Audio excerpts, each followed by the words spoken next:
Se você está procurando saber como abrir uma holding familiar passo a passo, é exatamente disso que trata esse vídeo. Eu vou te mostrar o caminho completo, da decisão inicial até o registro na ordem certa.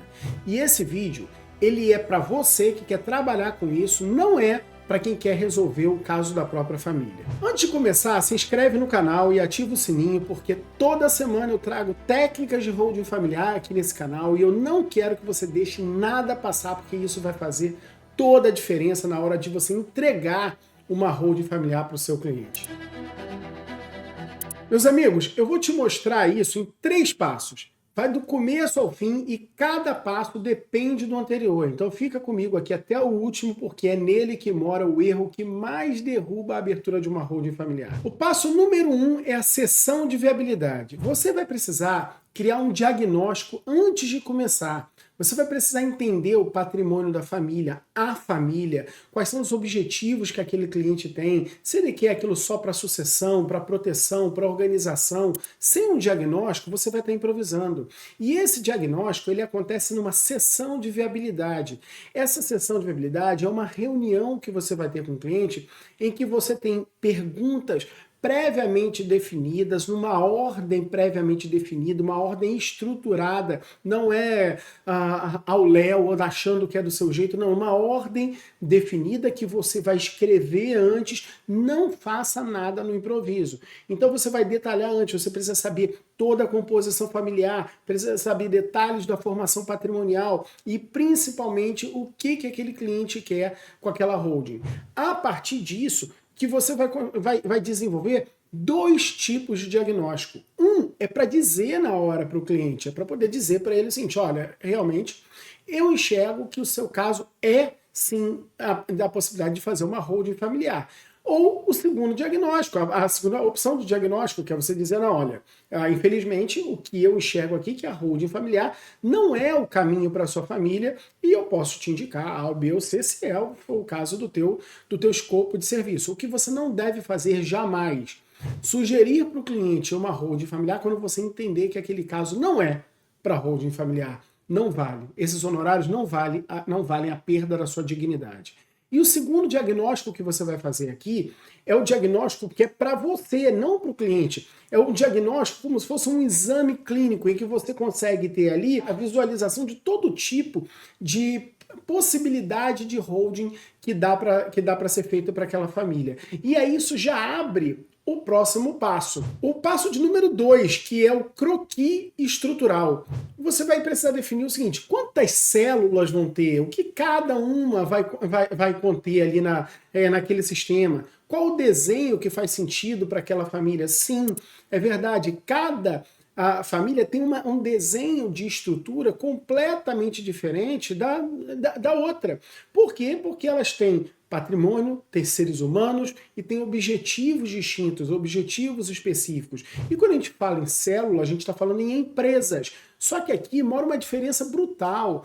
A holding familiar não é uma empresa operacional que vai estar ali gerando negócios. Não, se a família tem negócios, essas empresas operacionais elas vão estar ligadas dentro de alguma célula, alguma dessas empresas que elas só existem de verdade, enquanto o sistema de estruturação patrimonial e dos negócios. Por isso que a gente chama de células.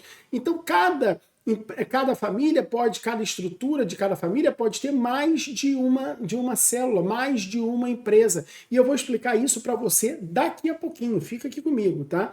Você vai precisar identificar também, aqui nessa segunda etapa, no croquis estrutural, quais são os tipos societários, a natureza de cada empresa que você vai implementar ali, de cada célula que esse sistema vai ter, se essas células vão deter participação societária, se elas vão administrar bens, se vai ter algum investimento, se vai fazer locação de imóveis. Cada uma vai ter uma natureza distinta. Tá? E a definição do capital social, de como os bens da família vão entrar ali para formar aquele capital social e se é que vão ser utilizados para formar capital social. Se vai ser, por exemplo, se eles vão entrar pelo valor de mercado ou pelo valor da declaração, se eles vão entrar como um investimento na empresa ou se eles vão entrar sim para fazer um aporte para aumentar o capital social. Então, tudo isso você vai ter que pensar agora na etapa do croquis. E a etapa do croquis, ela finaliza com a apresentação disso tudo para o cliente, porque até então o que você está montando é um PDF para entregar para ele, uma apresentação de PowerPoint. Mas você vai precisar apresentar isso para o cliente, mostrar todos os sistemas, só avançar para o segundo possível quando ele tiver clareza sobre o primeiro e assim sucessivamente. Os valores que ele vai precisar gastar com cada um daqueles sistemas, os seus honorários para cada escolha dele e, finalmente, a própria escolha. Sim, a escolha é do cliente. Se você visualiza que a situação daquela família demanda 2, 3, 4, 10, não sei quantos sistemas você conhece de holding familiar ou vai conhecer a partir de agora e vai ser cabível apresentar para aquela família, a decisão final é da família e não sua. E isso vai fazer mais sentido quando você entender melhor que cada família pode ter uma escolha diferente a depender dos seus próprios objetivos que você já colheu lá na primeira reunião. Mas a decisão final sempre é deles. Obviamente, cabe a nós, profissionais, orientar. Olha, eu, no teu caso, sugiro o sistema A, B ou C, ou A e B, você que decide, mas você precisa entregar essa decisão ao cliente, tá certo? E aí você está apto, então, a ir para o terceiro passo. O passo de número 3 é a execução desse projeto propriamente dita. E aí você vai precisar ter muito claro e cuidar dos eventuais riscos tributários na entrada. Na entrada que eu falo, a entrada dos bens, né? Aliás, primeiro da entrada dos bens e depois na entrada da família. Tá? E eu explico isso aqui. Primeiro, na entrada dos bens, quando você está falando de bens imóveis, pode ter ITBI na integralização desse capital social, tá? E aí esse problema, esse é um detalhe que exige muita atenção do profissional. Por quê? Porque na minha cabeça, e eu penso que na sua também não, e na do cliente certamente também não faz o menor sentido ele ter que pagar ITBI para transferir o que é dele para ele mesmo. Porque no final do dia é isso que acontece. É transferir um imóvel que hoje é dele para uma empresa que é dele. Então não faz o menor sentido ter ITBI nessa operação. Mas se você der bobeira, se você não prestar atenção em como fazer isso do jeito redondinho, sem pedir a isenção desse TBI, a declaração de imunidade do ITBI perante a prefeitura, porque sim, é imune, corre o risco de você ter que pagar uma diferença de ITBI, que essa diferença, na maioria das vezes, é quase o ITBI todo. Então, você vai ter que se cercar de todo o cuidado na hora de levar os bens lá para dentro. Da mesma forma, você vai ter que ver o seguinte, olha, vai ter doação? Não vai ter doação? Nem toda holding tem doação, e daqui a pouco eu falo sobre isso no mesmo momento que eu quero contar sobre como a gente resolveu um caso específico, tá? Mas aqui você vai precisar enxergar, na hora de montar e executar o projeto, quais são as cláusulas de proteção e governança que vão estar ali presentes. Por exemplo, vai ter usufruto, esse usufruto é vitalício, ele tem prazo, vai ter a quem vai caber a administração, vai ter cláusula de incomunicabilidade, imperabilidade, reversão, direitos políticos, cláusula de call option, você vai ter, por exemplo, mandato, você vai ter algum sistema de acordo entre os sócios, como é que vai ser esse contrato, e tudo isso você vai precisar, então, arquitetar nesse momento. Mas o que é legal é que isso não vai ser pensado agora é só hora da execução. Isso tudo você já desenhou lá atrás quando fez o croquis, tá? Então você vai ter que ter muito claras essas cláusulas de proteção e de governança, porque são elas que mantêm o controle sobre os bens e protege a família depois, tá? Por fim, você vai passar para a etapa de formalização e registro de todos esses contratos que você fez. Então você vai ter que fazer o contrato social, registro na junta, vai ter que observar os enunciados da junta comercial, eventuais exigências que você não pode dar bobeira para cair, para o caso ficar travado na junta, indo e voltando.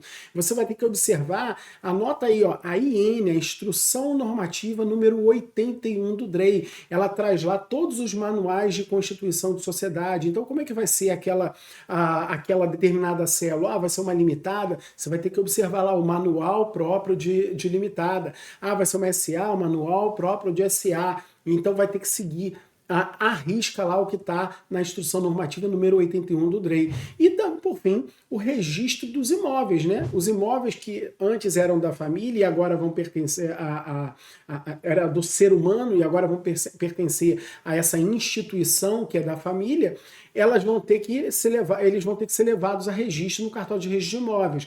Então, todos esses detalhes são os detalhes que vão finalizar a holding familiar do seu cliente. E aí, dados esses 3 passos, você está pronto para fazer uma holding familiar. Mas eu não quero parar por aqui, eu quero seguir com você com um detalhe. E se até aqui, isso fez sentido para você, eu quero que você curta esse vídeo. Isso me ajuda a levar esse conteúdo para mais profissionais que querem trabalhar com holding e para que eles façam isso sem colocar o patrimônio do cliente em risco, tá certo? E agora, meus amigos, eu quero ir com vocês para um exemplo prático. Eu quero mostrar como eu apliquei esses 3 passos num caso bastante complexo que chegou no nosso escritório. Não era um caso do cliente mais rico, a maior fortuna de todas, mas era com muita diversidade. E ele é um grande estudo de caso para você entender esses 3 passos sendo aplicados. O seu Eusébio, ele era casado, tá? Ele era casado, ele tem, né, até hoje, tá lá firme, forte, graças a Deus. O seu Eusébio é casado e tem 3 filhos e 5 netos. Ele tem uma empresa de transporte de cargas e uma distribuidora de equipamentos hospitalares, que apesar de estar ali também no nome dele, quem toca a operação é a esposa dele, né, que é médica. Além das empresas, o seu Eusébio, ele possui 8 imóveis, e esses imóveis, eles não estão todos ocupados da mesma maneira, tá? Ele tem a casa que ele mora lá com a esposa, ele tem um apartamento em que vive cada um dos filhos, então são mais 3 apartamentos que cada um dos filhos vivem, e esses apartamentos estão no nome dele, tá? E ele tem 4 imóveis comerciais alugados. Além disso, tinha algo aí na casa de R$ 1,5 milhão de reais em investimentos. E o que a gente precisou construir, então, para abrigar todo esse cenário que é um pouco distinto? Primeira coisa que a gente fez foi criar, então, a gente teve com ele uma sessão de viabilidade em que a gente podia enxergar todo esse diagnóstico e ele pôde dizer para a gente, não, o meu objetivo aqui é um objetivo um pouco mais completo. Eu estou querendo organizar a vida da minha família para que eles não precisem passar por inventário. Eu quero organizar os meus negócios para que eu não precise também fazer inventário lá nos meus negócios um dia, meus filhos não precisem disso, para que meus bens não fiquem expostos à atividade econômica. A atividade que eu tenho lá de transporte de carga é altamente sensível, toda hora tem algum tipo de problema e isso me tira o sono de uma maneira absurda. Fora isso, esses imóveis comerciais que eu tenho são imóveis que os valores de aluguel são bastante expressivos e eu estou gastando uma fortuna de imposto de renda e eu sei que com a holding dá para diminuir isso, e ele tinha razão. E eu quero também resolver a coisa de uma maneira completa. Eu não quero deixar, por exemplo, os investimentos vão para inventário. Não, eu quero que minha família não tenha que viver com esse tal de inventário. E por outro lado, meus filhos são todos casados. Eu tenho uma preocupação muito grande também com relação aos genros e noras aí, que são pessoas maravilhosas, mas e no futuro? Vão ser tão maravilhosos assim? Um ou outro ali não se bicam com um dos meus filhos. Tá? E mais, quem vai ser no futuro? E se um deles separa? Eu tenho um filho que está no 2º casamento, como é que fica isso? Então, olha só isso. Com essa sessão de viabilidade, a gente pode entender o seguinte, peraí. Não dá para montar para o seu Eusébio uma coisa by the book, uma coisa formuleta mágica. Não, a gente teve que pensar uma estrutura mais sofisticada, uma estrutura melhor desenhada para poder apresentar para ele. Então, o que a gente fez? A gente pegou todas as possibilidades, desde a coisa mais simplória, desde a coisa mais simplória até a coisa mais complexa, e apresentou para ele no croquis estrutural. E no croquis estrutural tinha lá todos os modelos. No caso dele, tinham 3 modelos, incluindo ali os sistemas que cuidavam de aluguel, de investimento, tá? Do controle desses outros negócios que ele tinha. Então, olha só o desenho que nós construímos para ele, que foi o que ele escolheu. Uma célula cofre, tá? Uma empresa que funcionava como cofre, que recebeu todos os bens da família. Todos os bens, quais bens? Todos os bens imóveis, só os imóveis. As participações societárias, os investimentos, nós não colocamos na célula cofre. Essa célula cofre, ela ficou vinculada a 2 empresas. Uma que a gente chama de célula veículo, que ela tem a função de controlar a célula cofre. Ela é a controladora da célula cofre para que não fique o ser humano como controlador daquela célula. E por fim, uma que a gente chama de célula destino, é onde estão os filhos, com o objetivo de começar a aproximar os filhos do centro de decisão e governança dos negócios da família. Então ali os filhos começam a manipular, a participar das decisões dos negócios da família, porque eles passam a ser sócios também, mas ainda não com poder de sócio, ainda não com um patrimônio significativo, tá? Mas o objetivo deles era trazer os filhos para o ambiente da governança. E aí a gente criou ainda uma célula operacional de locação, que foi quem passou a fazer os aluguéis, as locações dos imóveis, e isso não impactou naquele cliente ter que pagar ITBI por conta disso. Criamos também uma célula controladora de negócios, que na ocasião ali a nossa opção foi fazer essa célula controladora como uma sociedade anônima, para mitigar, para minimizar os riscos que a gente levaria para dentro da célula cofre. E, por fim, uma célula de investimentos. E essa célula de investimentos teve que ter um cuidado muito grande para que a gente pudesse preservar esses investimentos a uma alíquota baixa de imposto de renda. Então, o que a gente fez foi criar essa célula de investimentos como uma sociedade do simples. Então, veja, o que eu quero que você perceba é que foi todo um complexo montado ali, e você não precisa saber todo esse complexo de cara para começar. Você precisa saber que existe e saber a fonte onde consultar. E a gente teve ainda o cuidado, nesse caso do seu Eusébio, de montar um sistema para apresentar para a prefeitura que a gente levasse em consideração o valor de mercado desses bens. Porque se não levasse em conta o valor de mercado desses bens, ia ter que pagar ITBI. E ao passo que a gente usou o valor de mercado, a gente teve que tomar um cuidado também para só avaliar os bens depois que eles entrassem na empresa, para não sair do patrimônio da pessoa física tendo que pagar imposto de renda sobre ganho de capital, tá?